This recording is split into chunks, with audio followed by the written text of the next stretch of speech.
Have you ever been there? You've just polished off a massive dinner. You're feeling absolutely stuffed, but then the server brings out a molten chocolate cake, and suddenly you find room for it. That isn't just you being a glutton, and it's not some weird biological magic. It's a phenomenon known as dessert stomach, and it reveals a massive psychological trap we all fall into. Today, we're breaking down the high-stakes battle between your stomach and your brain, the difference between hunger and appetite. Master this, and you can finally take back control of your diet and stop that post-meal regret overeating. But to expose the lies our brains tell us, we have to go back to the beginning, what it actually looks like when your body truly needs fuel. In biological terms, hunger is incredibly straightforward. Think of it as your body's check engine light. It's the most primal survival signal you have, evolved over millions of years. Hunger is non-negotiable, and frankly, it's not picky. When your blood sugar drops or your stomach is physically empty, your body releases a hormone called Grelin. Grelin acts like a relentless debt collector, storming into your brain with one single demand: eat anything now. At this point, we're not talking about gourmet meals. A bruised apple, a piece of dry toast, or even a potato. If it has calories, it'll taste like a five-star meal. It's a physical sensation of gnawing discomfort or weakness that can only be silenced by one thing: fuel. That's the physical reality of needing food. But here's the kicker. In our modern world of abundance, it's rarely the check engine light that drives us to the fridge. It's a much more seductive voice.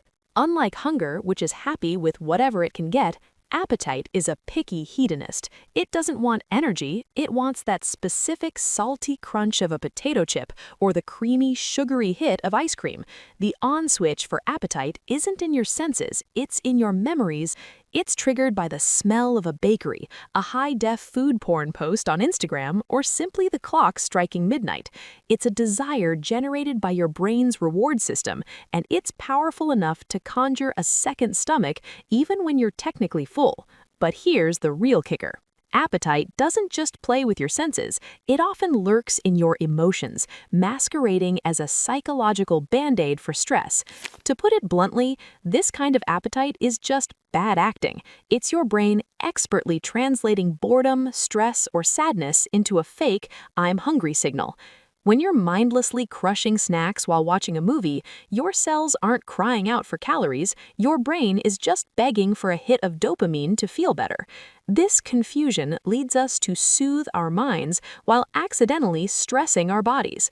We aren't eating for nutrition, we're eating to swallow down emotions we can't digest. So how do we stop the madness? How do we catch our brain in the act before we hit the bottom of the chip bag?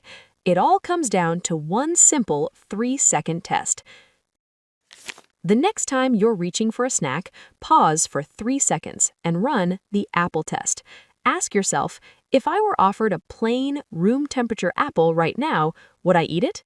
If the answer is yes, then congratulations, you are actually hungry. Go eat a real meal. But if you think, I'll pass on the apple, but I'd kill for that donut, then there's your answer. You aren't hungry, you just have a case of the munchies.